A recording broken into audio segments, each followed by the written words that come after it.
G'day legends. So last night at UFC Louisville, one of the most Louisville, whatever. One of the most controversial stoppages of recent memory in the UFC happened. Jason Herzog stopped the main event in the fourth round and what was considered by the wide MMA community as an early stoppage. That is what we're going to be talking about in this video. Firstly, let's watch it back. Now, I do apologize for the footage because if you show the UFC's footage on YouTube, you do get a pretty bad copyright strike. So we're going to be watching some TikTok footage from the audience. That way we're all cut up and know what we're talking about. Let's watch it now.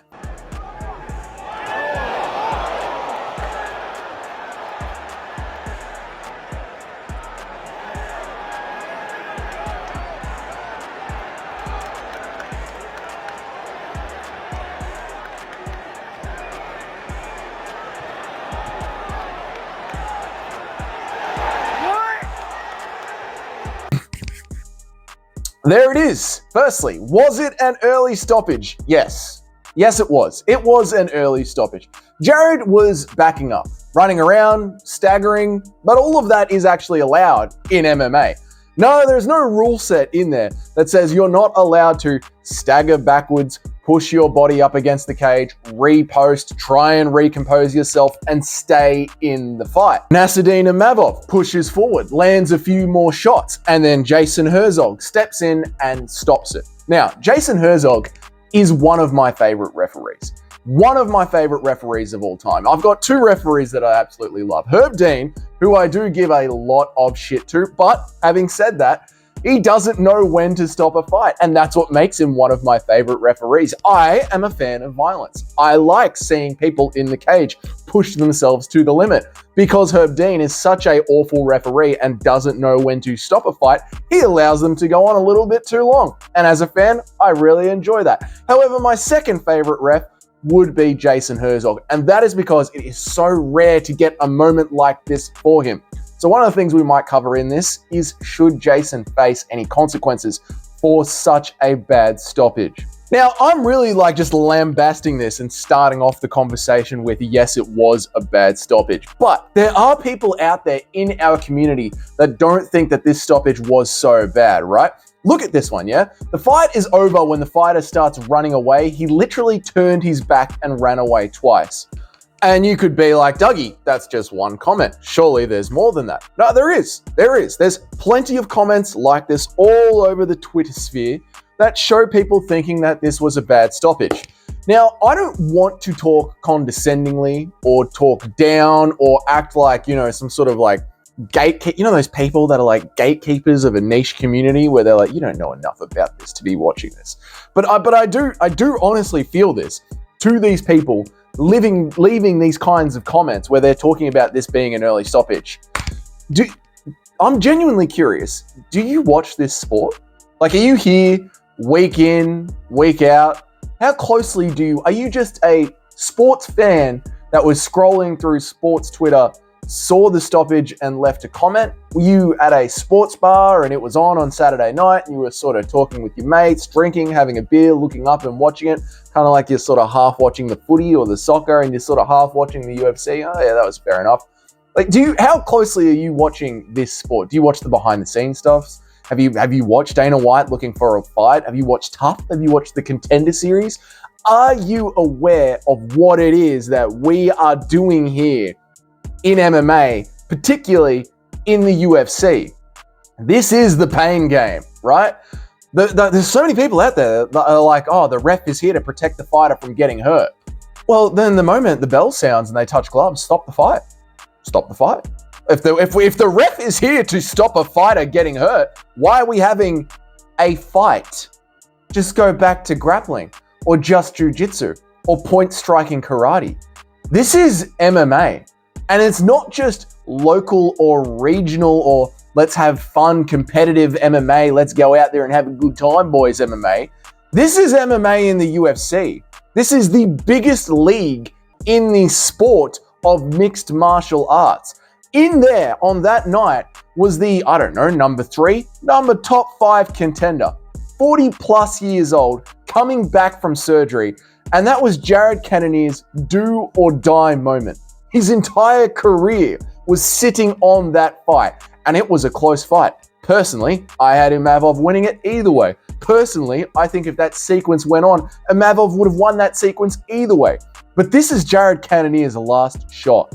His last shot in a sport that is built on do or die moments and people pushing themselves to the extreme. We have had so many moments in that cage where people bite down on their mouth guard and just dog it the fuck out, right? That's what separates the UFC from high school karate competition. You don't know if Jared Cannonier was going to get hit one more time and slump to the ground flat on his face, or hit one more time and rocked himself into that do or die mode that some fighters have, where they just go red. And he dives at Nassourdine Imavov's legs, blasts a double leg, and gets in a top position. When somebody is curling forward that has the sort of power and mass that Cannonier has, and they are pushed to the very edge of their consciousness, you do not know what they are going to do next. And to step in and stop it at the main event of the UFC in the top 5 is wrong. It is plain wrong, especially with what we do in this sport and the moments that this sport has been built around. Last night after the fights, I was kicking back, hanging out, watching some old fights, and I happened to watch Ronda Rousey's first fight back in the UFC. And she is in this god-awful neck crank for her first title in the UFC. They just brought women back into the sport. She's in this horrible neck crank and the fight is allowed to go on, and she fights her way out of it, ends up getting her armbar, goes on to be the Ronda Rousey in the UFC. Not just Strikeforce Ronda Rousey, but the Ronda Rousey that we all know about. And the UFC has got so many moments like this, and one of those moments was potentially taken away from Jared Cannonier last night. Last one, comments like this, right? This one, he literally turned his back, ran away twice. That's an instant loss in kickboxing or boxing.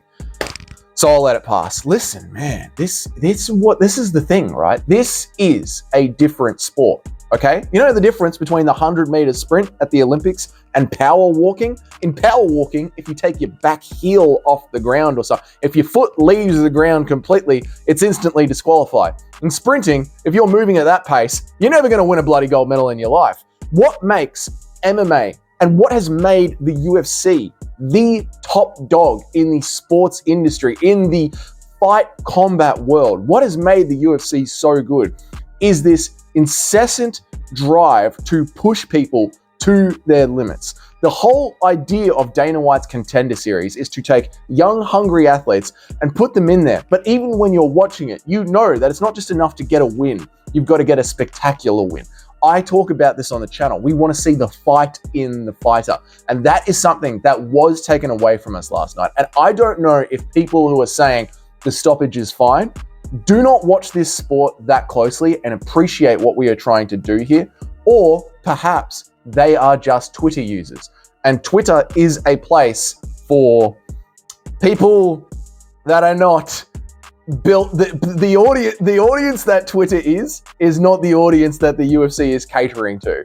So weird. You're not allowed to break people down into groups unless you're doing marketing and talking about demographics. When you're doing marketing, then you can talk about demographics all you want. But when you're doing social commentary, if you start to point out that some people are softer than others, you get in a lot of trouble. It's a weird world we live in. Let's just say UFC is a product and it's catering itself more to the Sean Strickland types than to the avid Twitter user types. So maybe getting like a vibe check off Twitter, never really a good idea, but there we are. Should Jason Herzog be punished for such an atrocious and early stoppage? The hard thing is, if you start punishing referees for early stoppages, then you do really start to impact the fighters' lives and livelihoods, because you're going to have more referees going down the Herb Dean route. And the Herb Dean route is, let him die. And as fun as that is, as fun as the Herb Dean route of refereeing is, you don't want that on every single fight. You know, life is about balance and mix. So I don't know. I don't think he deserves a punishment for it, but it does suck. It was a bad one. One thing I will say is that Herzog has already come out and said that he thinks the stoppage, you know, there is something to work on there. He's accepting the criticism. I don't know if he came out and said that he was playing wrong, but he is coming out and saying that he's accepting the criticism. He's going to go back and look at himself and reevaluate when he stops fights. Herzog, Love the guy. Always open to that kind of feedback. We know next time he's in there, he's going to let that man go unconscious, not take any more grounded strikes. That's what it means when we say that he's there to protect the fighter. Like when you're out, and there doesn't need to be a follow-up shot. Not, you're still standing up. Who knows what's going to happen next? We better stop it now. Pathetic. Anyway, that was it. If you look at this channel sub count, you'll notice that I am getting dangerously close to that 1,000 subs that I'm desperately trying to hit before July 15th. I want to get to 1,000 subs before my birthday. So if you enjoyed this video, go ahead and leave a sub. That would be bloody awesome. And let me know down there in the comments, do you agree with the Twitter users? Am I seeing this wrong? Was the stoppage too early? Am I too bloodthirsty? Let me hear it down there in the comments. If you enjoyed this video, I've already said all that part. So you have yourselves a very good day, and I'll see you in the next one.